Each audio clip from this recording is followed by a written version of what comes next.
you've watched me rough mill these pieces to size. I'm going to be book matching them, and so the next step is to do a glue up for the book match. Now I want to get that glue line nice and tight, so I'm going to joint each of these boards on that edge, but for each board I'm going to flip it around so that if the fence is off a little bit from 90 degrees, the angles will complement each other and we'll end up with a nice joint. So I've marked this as out, which means when I'm running through the jointer, I want that to be out. And I've marked this with an I for in, so when I run it through the jointer, I want that to be into the fence, and that'll cancel out any error that might be in the alignment of the fence.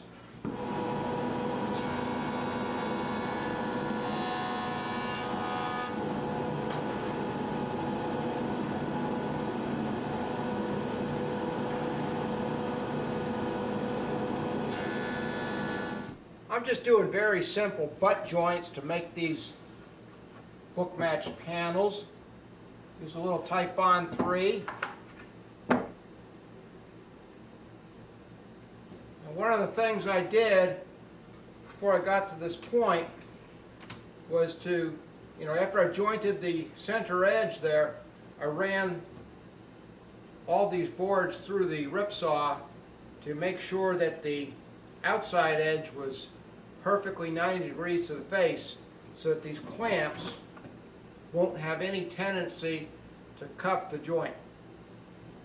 I got lots of clamps, so I'm going to go ahead and alternate their directions to even out the clamping pressure. If I put them all in the same direction, there'd be a tendency to make the joint cup, just because the clamp bar tends to bend just a little bit under pressure. So by alternating them, you cancel out that effect. All right, that feels good. Now I'm going to go ahead and get rid of the excess glue using one of these little credit cards that you get in the mail all the time.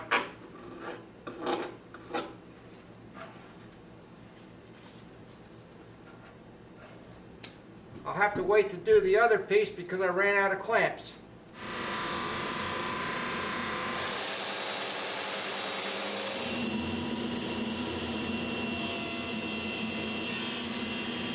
I'm using 1/4-inch dowels for the joinery, so I've marked where the holes need to go, and now I'm going to go ahead and drill them.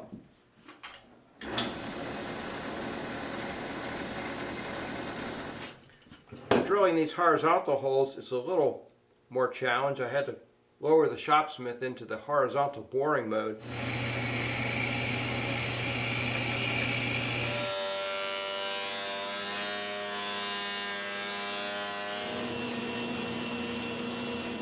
I'm cutting a 6-inch wide piece of the caning to cover the front of the door, and I put some masking tape on either side of the cut to try to help prevent caning from unraveling. Now I'm going to place the caning on here a 1/4 inch shy of all the edges, and then I'm going to make a piece of molding to overlap the caning. So I'll go ahead and mark that 1/4 inch with my marking gauge, and then I'm going to masking tape up to that 1/4 inch edge before I spread on glue. So I don't want any glue to get on that 1/4 inch edge. And the reason is I want to be able to trim off the excess caning after the glue is dry. Now I'm going to be generous with the glue because I want it to reach all the parts of that caning.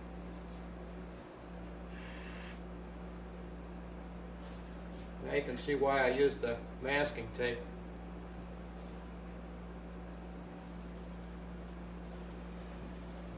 I just have to work to keep it as straight as I can.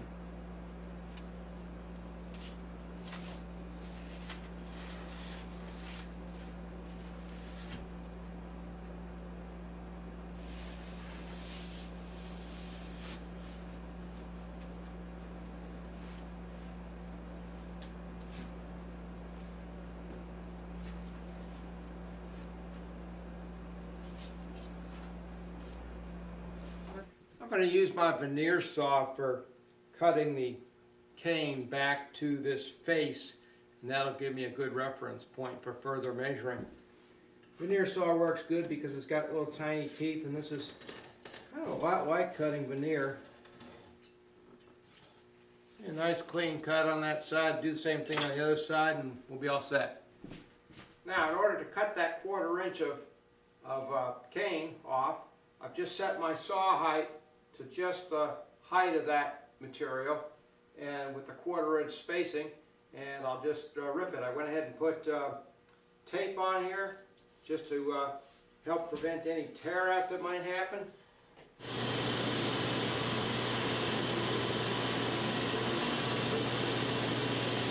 I need to make this molding which will fit over the caning.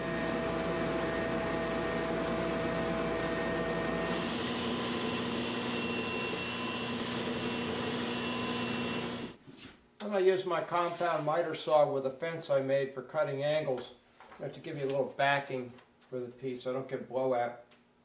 And I'll just go ahead and cut the miter joints for the corners of this trim.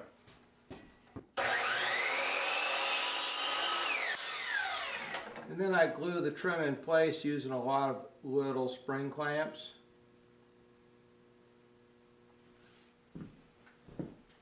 I'm using this little 3/8 rare earth magnet, 3/8 inch rare earth magnet as the closure device for the door. So I've got to drill a hole that's 1/2 inch diameter by a little over 1/4 inch deep to house the cup with the magnet in it. I found that mortising the hinges freehand with a small router with a 1/4 inch straight bit works very well. All I have to do is just, I marked the lines, outlines, and we'll just go to town.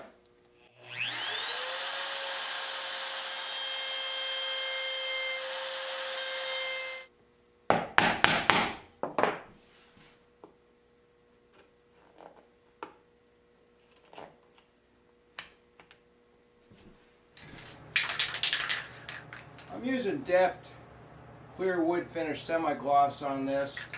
I've taped over the holes for the dowels because they're not very deep and I don't want the finish to interrupt the glue bond.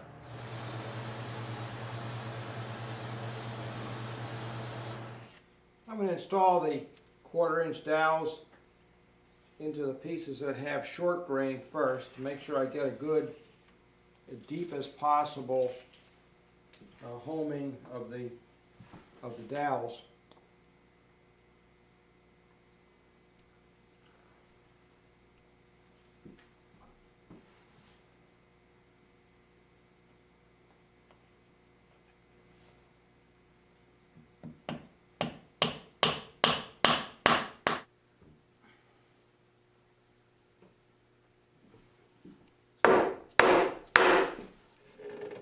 Okay, so the center support is glued in place. I'll let that set and then I'll do the ends. Okay, we'll just let that set for a while. In order to get this magnet keeper that I'm going to put on the back of the door in place, I put the magnet keeper in backwards with a 3/8 inch number 4 brass screw protruding out. And I'll just use that to mark the spot. I'll just put the door in, get it centered up properly, and just give a little push. And now I have a little indentation right there where I should drill my hole. The last step in the construction was to install the door with the box hinges that keep the door open about 95 degrees, and the handle. And then the magnet closure. I've got the magnet with its cup in the carcass. I put on a little vinyl brown sticky that covers the magnet, protects it, makes it look a little better. And I put the washer, the steel washer, embedded in the door. And it's important to use the magnet cup with the magnet because it not only holds the magnet in place, but by putting the magnet into the cup, it concentrates the magnetic force in the steel. and makes it a stronger bond. When you put the washer on there, now you've got a complete enclosure of steel around that magnet, and all the magnetic lines of flux, all the forces concentrated in that area, it makes it close more tightly. So just screw those in, and then we'll apply the little piece of vinyl.